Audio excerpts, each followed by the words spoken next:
Cadet college वाना में छुपे 3 दहशतगर्दों के खिलाफ ऑपरेशन जारी, तमाम तलबा और असातिज़ा रेस्क्यू। सिक्योरिटी ज़राए के मुताबिक अब ऑपरेशन जामे तरीके से हतमी अंजाम को पहुंचाया जाएगा। आखिरी खवारिज को जहन्नुम वासिल करने तक सिक्योरिटी ऑपरेशन जारी रहेगा। तीनों दहशतगर्दों का ताल्लुक अफगानिस्तान से बताया गया है, जो मुसलसल टेलीफोन पर अफगानिस्तान से हिदायत ले रहे हैं।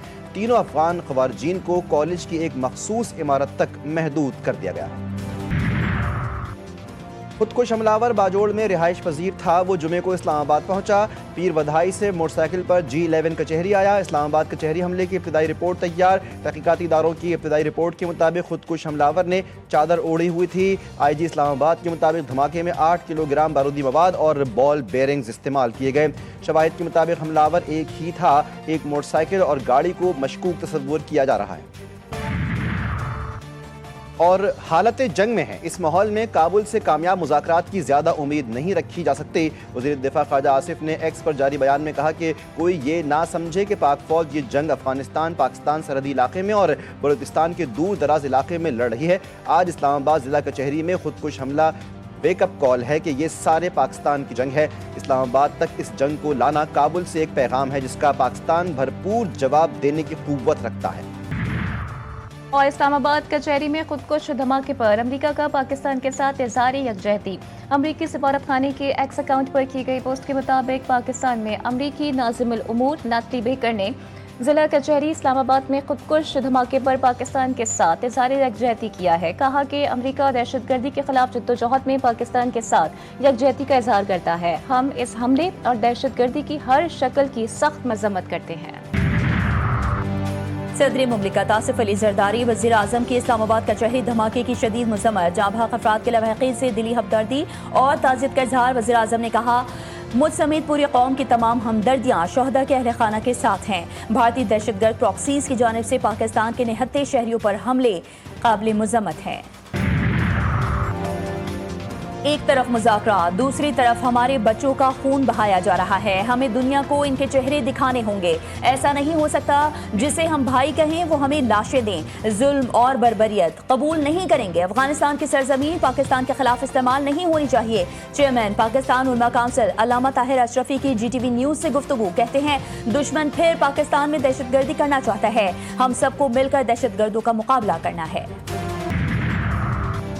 नई दिल्ली कार धमाके के बाद मोदी हुकूमत की अपनी बताई कहानी सामने आ गई। धमाके के अमीर शाहिद धर्मेंद्र के मुताबिक गाड़ी के अंदर 4 जली हुई लाशें मिली, 2 अफराद बाहर हलाक और 1 जख्मी हुआ। सफेद रंग की मारुति थी, नंबर प्लेट हरियाणा की थी।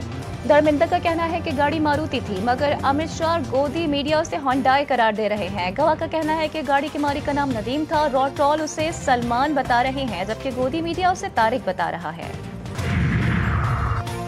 बीजेपी हुकूमत पर उंगलियां उठने लगीं। भारतीय सियासी रहनुमाओं और सहाफ़ियों ने नई दिल्ली धमाके को इंतखाबी फॉल्स फ्लैग करार दे दिया।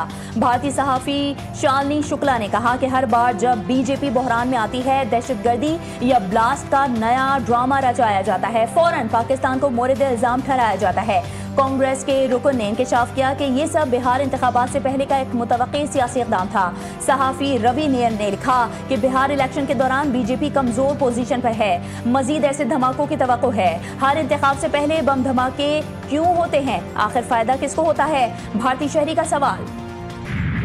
The Constitution 27th Amendment Bill 2025 as passed by Senate be taken into consideration at once. आईनी अदालत के तकरीबन वही इख्तियारात हैं जो कि आईनी बेंचेस को दिए गए थे, यानी कि आइन के आर्टिकल 184 के तहत जो इख्तियारात सुप्रीम कोर्ट को हासिल थे वो हमने 26वीं तरमीम के तहत दे दिए आईनी बेंचेस को। वो इख्तियार अब आईनी अदालत इस्तेमाल करेगी। सेनेट से मंजूर 27वीं आईनी तरमीमी बिल कौमी असम्बली में पेश। वफाकी वज़ीर कानून और इंसाफ आज़म नज़ीर तारड़ ने 27वीं आईनी तरमीमी बिल की तहरीक पेश की। कहा, हमेशा आइन में तरमीम अक्सरियत की हिमायत से की जाती है। मुश्तरका कमेटी में अपोजिशन को बैठना चाहिए था। कई ममालिक में जजेस की तकर्री जुडिशल कमीशन के जरिए होती है। वज़ीर आज़म तो कभी कोई सरकारी ऑफिसर समोटो की नज़र हुआ। खुद नोटिस ने बगैर बाज़ औक़ात मुल्क का माशी निज़ाम ही बैठा दिया था। आज खुद नोटिस का इख्तियार ख़त्म करके एक तरीक़ेकार वज़ा किया गया। वज़ीर कानून आज़म नज़ीर तारड़ की तकरीर के दौरान अपोजिशन का शोर शराबा, आईनी तरमीम नामंजूर के नारे। अवाम के बुनियादी हकूक़ का हुकूमत के खिलाफ, हुकूमत की जद कोब में जो लोग आ जाते हैं उनके खिलाफ लोगों के पास एक किला होता है, आदलिया किला की हैसियत से ये उस किला को फतह करना चाह रहे हैं कि आपने आर्टिकल 176 में तब्दीली क्यों की। आज के बाद पाकिस्तान से आपने हमेशा हमेशा के लिए चीफ जस्टिस ऑफ पाकिस्तान का टाइटल ख़त्म कर दिया। 27वीं आईनी तरमीम को हम नहीं मानते, आइन मुकद्दस जिम्मेदारी है, आज जिम्मेदारी से बेईमानी की गई। चेयरमैन PTI बैरिस्टर गौहर ने 27वीं आईनी को बाकू तरमीम करार दे दिया। कहा दुनिया के किस सदर के पास इस्तिस्ना होता है, दुनिया भर में अवाम के सामने जवाबदेह होना ही जमहूरियत है। आज ये जमहूरियत को दफन करने के लिए कदम आगे बढ़ रहे हैं।